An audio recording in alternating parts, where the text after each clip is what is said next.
What up, everybody? It's Aaron with Robert, and this is Get Your Geek On. And I'm back. We're back with a segment that we haven't done in a bit. Ooh, what is it? Cereal is a soup, and it is. No. So it's not, though. They actually, it's scientifically proven.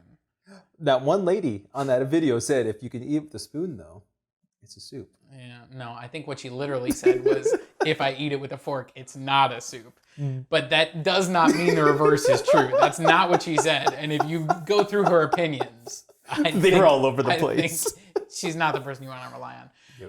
Anywho, the point is, cereal is not a soup, but this is our show where we throw out maybe a controversial opinion, and maybe the co-host will agree, maybe they will disagree, but we basically just talk about one of our opinions that may or may not be a little bit against the grain, and have a good discussion. So it's my turn, right? No, I have no idea whose turn it is. It's been so long since we've done this, guys. I mean, we're getting back in the groove of stuff. You know, we've been, changing studios. Yeah, like six times already. There's a lot going on. So today I wanted to bring something up because it's a big show right now. It is Squid Games. Okay. Or is it the Squid Games or just Squid Games? I don't know. I think it's Squid Games. Okay, so Squid Games. Yep. Everybody, it feels like that I ever talk to and have conversations with love this show. Very popular show. It is. It sucks. That's my opinion. And that's where I'm going to go with. I do not like Squid Games. There are several reasons why this show is not as good as the American people think it is. Number one, it's a copycat of about two other things mashed together. And that would be, if you don't know it, Welcome to Hollywood, but okay. It's not Hollywood, though. It's Korea. I don't care. It's not Hollywood. Everybody copies everything all the time. So, well, it's basically all it is Battle Royale mixed with the most dangerous game. Yeah. Do you like Doctor Strange? I do like Doctor As a Strange. copy of Iron Man, just so you know. Same movie. But there's magic. Uh-huh. Anyway. Okay, go ahead. So, point number one, you don't like it because it copies like two of the other shows. things. Okay, it's a literal go ahead. knockoff of those two. Okay, go ahead. Second, I'm sorry, it is very, very predictable. Okay. Like, you see that from episode 2, you know what's going to happen the rest of the show. Yeah. And I predicted it too for most of it. Did you think Iron Man was going to win at the end of Iron Man? Iron Man wasn't going to win at the end of Iron Man. Yeah. Predictable. Okay. Predictable does not equal bad. Predictable, but I understand. That is a main character, predictable. We know plot protection. Whatever. I'm talking about all the twists and turns. You saw those a mile and a half away. I don't know that the show was billed as, here's all the great twists. Well, but that's what people try to bill it to me as. Like, there's so many good twists. And I'm like, no, here's how you know in episode 2. Okay, all right. My third one, which is probably my biggest one, the main character doesn't change at all. Which is your gripe about Tony Stark. Sure. The main character never changes at this one. He is the same jerk. He was from the episode 1, the same jerk at the end of the series. He did not change one bit. He started off as not caring about his daughter. Okay, so hold on. Spoiler alert for Squid Games. Yeah. Because I think we're going to pretty much have to spoil the entire series in order to talk through this. Yeah. So if you haven't watched it yet, go watch it on Netflix. I recommend it, even though he doesn't. I would still recommend watching it. I think it's a good show. I don't know that it's a great show, and we'll talk about what the difference is or why it's one or the other. But in order to get into the details of your main gripe, your main character who does not have any arc, growth, if you will. Yeah, no arc. Okay, so I'm sorry, I didn't mean to interrupt you. I just wanted to make sure the spoiler alert was up. I'll put that back there. Okay. So, episode 1, we are establishing this character as a gambler. Right. Doesn't really seem to care about anyone else but himself.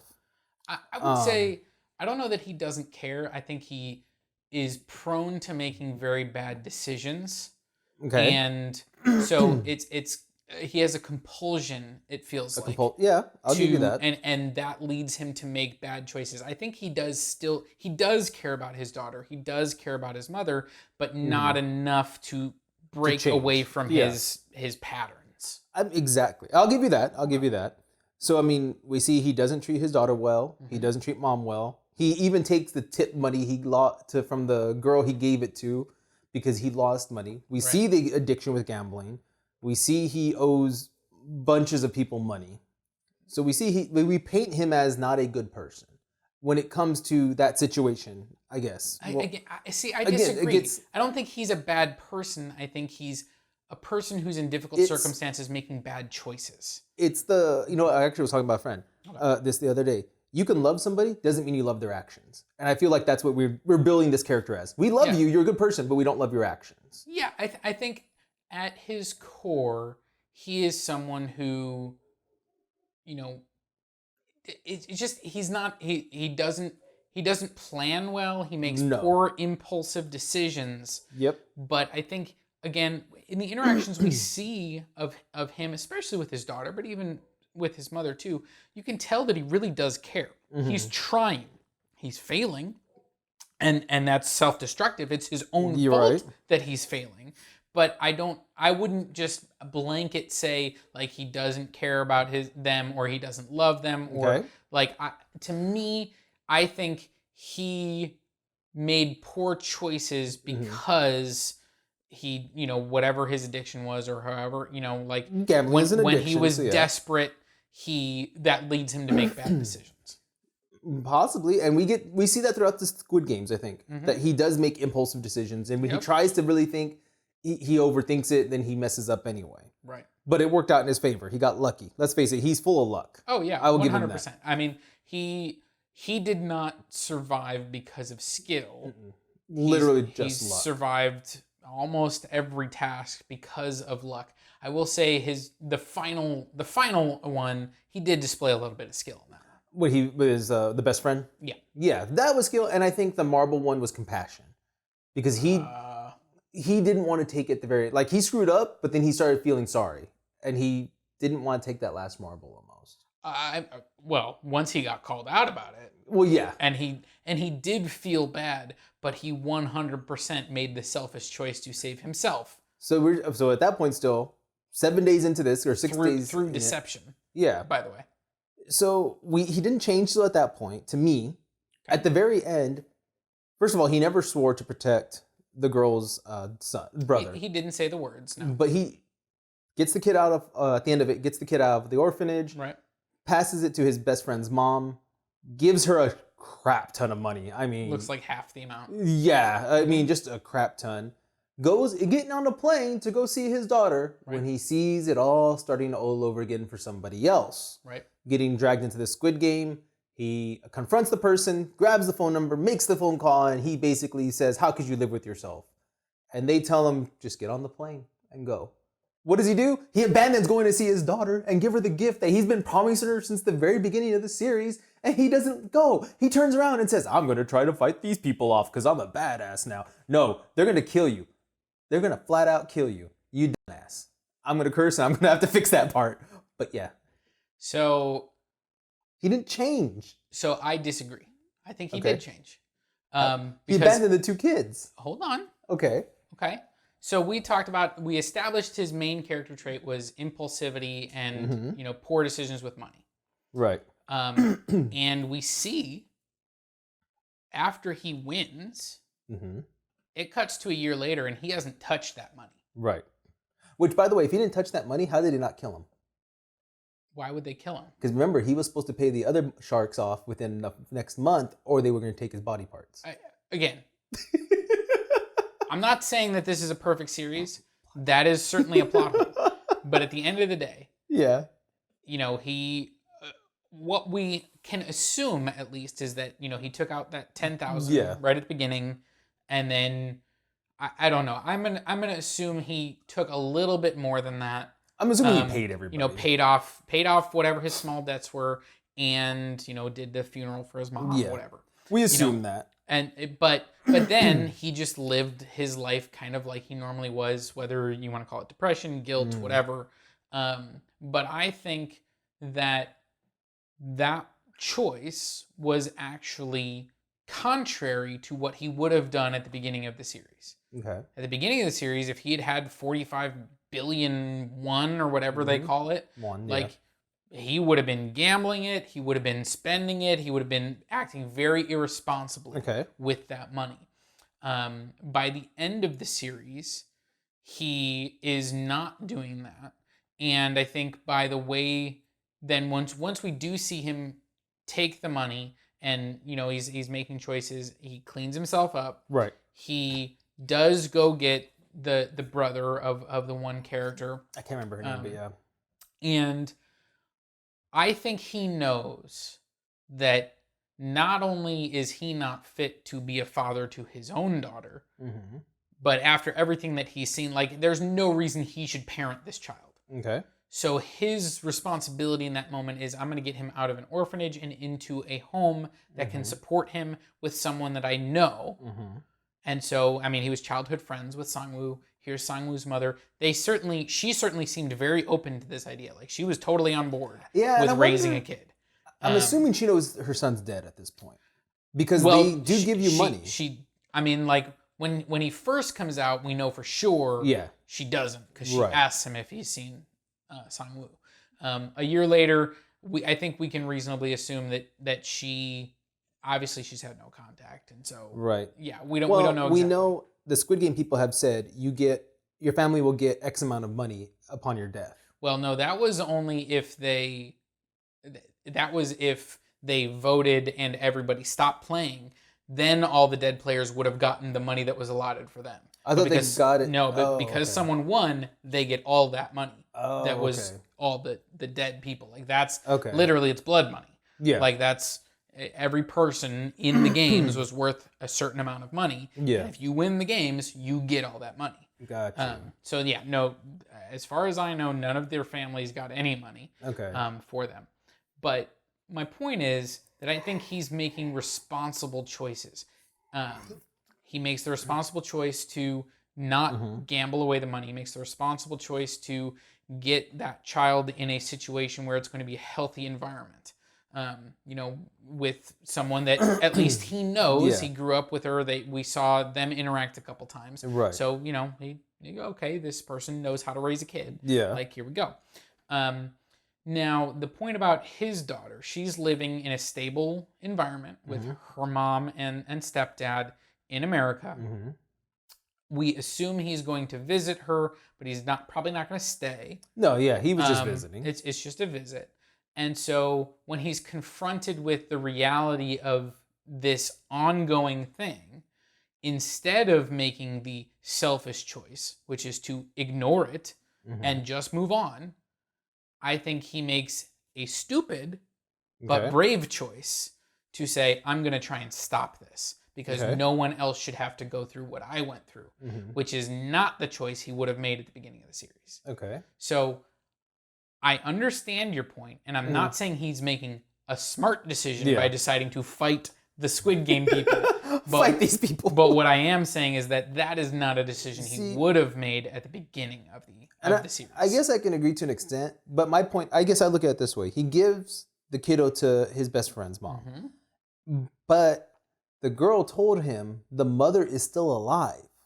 The dad who died. Sure. So why not go get the mother out and reunite the family instead of giving it to her and then here's basically money to help take care of this child. And I understand that too, but I also would say I'm sure it's not that easy to because they're get in someone out Korea. of they're in South Korea yeah. and the mom is in North Korea, which as we all know is very a dictatorship, and like they were refugees. They had to escape from South Korea. Which is why the dad got shot, right? Correct.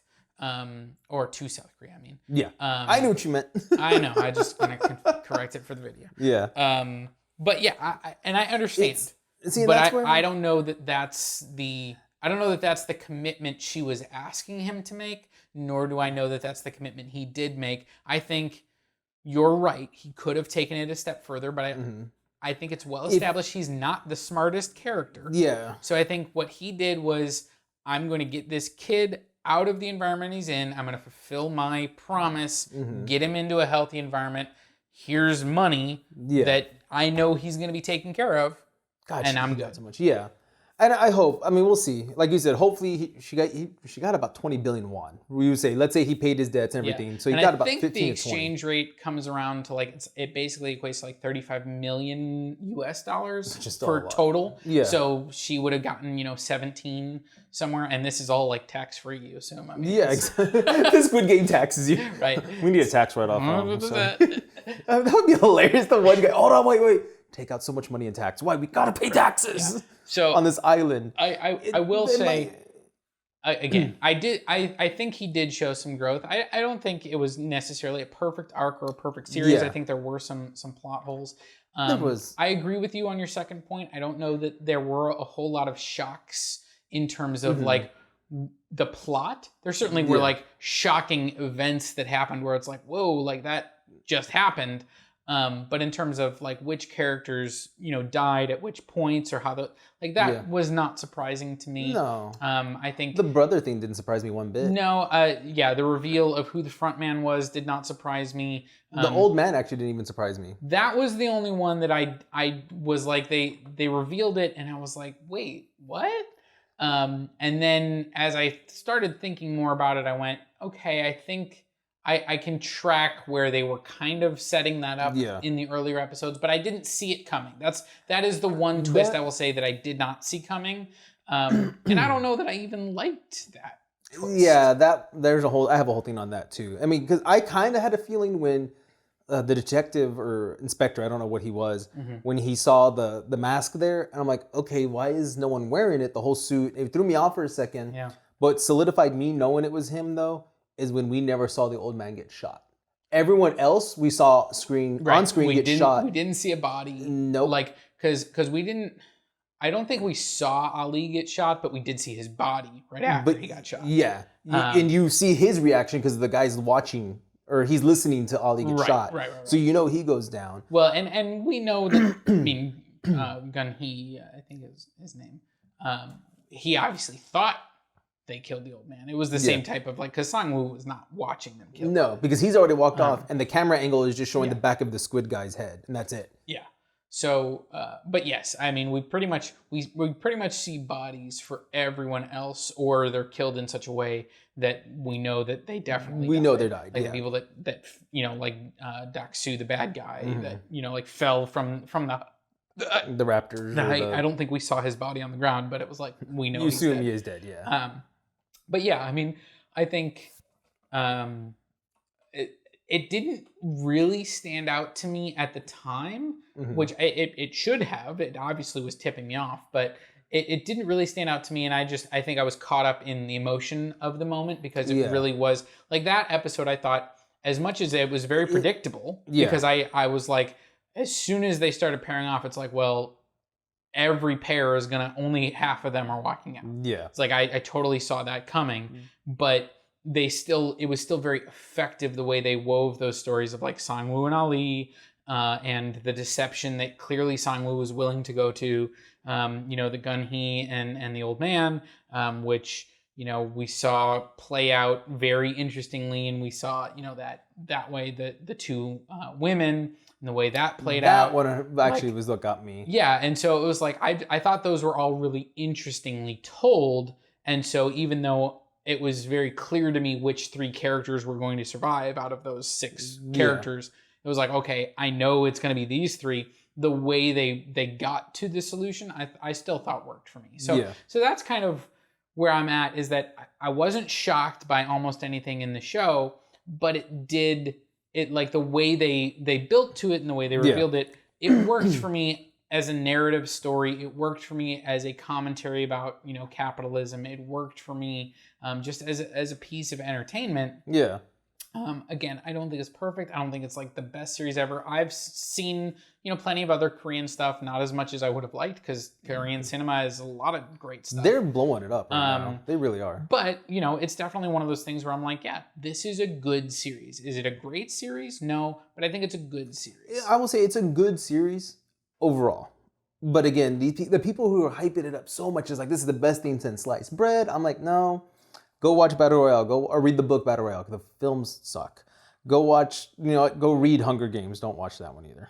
Well, and again, Hunger Games, was built off Battle Royale. Yeah, Battle Royale was like the main one that started it all. And honestly, I mean, there's been stories like this throughout what do you think gladiators were? Exactly. Like this is literally like, this really happened in real life. Yeah. Was it a little bit different than the way it's portrayed in this series? Of course. But they fought for entertainment. That's all they did. And they died. That's literally what boxing is now. People fight for entertainment. Yep. It's not a fight to the death. But you know, I mean- it's one of those things where like people have been selling their body for money literally since the existence of money.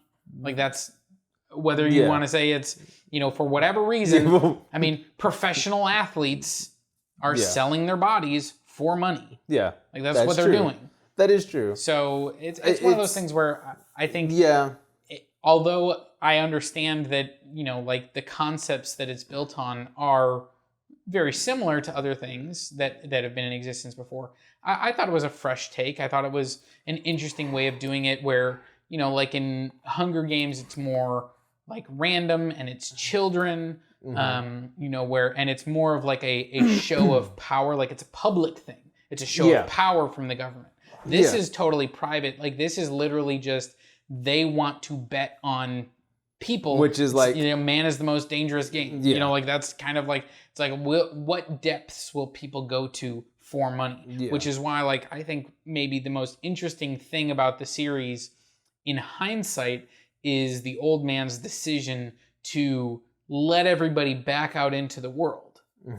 And then, you know, because that was another level of the experiment is how many, after seeing like 250 people get shot in a game, how many are going to choose to come back knowing that that's what they're in for? And it was still like, you know, 90-something%. It was like only like 13 that decided to come back. And so that was one of those things, like, I think that was an excellent commentary on the depths that desperate people are willing to go to. And I'll give you that. It really was. But overall, that's my thoughts on it. That Serial is a suit. That's his thoughts. What do you think? Let us know down below in the comments section. Of course, like, comment, subscribe to all of our stuff everywhere on YouTube and Facebook, both at Official GYGO, as well as Instagram at Official GYGO. On that note, we've been ranting for a bit, so we're going to cut it here. But I'm Aaron, and that's Robert. Stay geeky and get your geek on. And go watch Old Boy, the Korean movie. That one's excellent. Go watch that. Don't watch the American remake. Just go do that.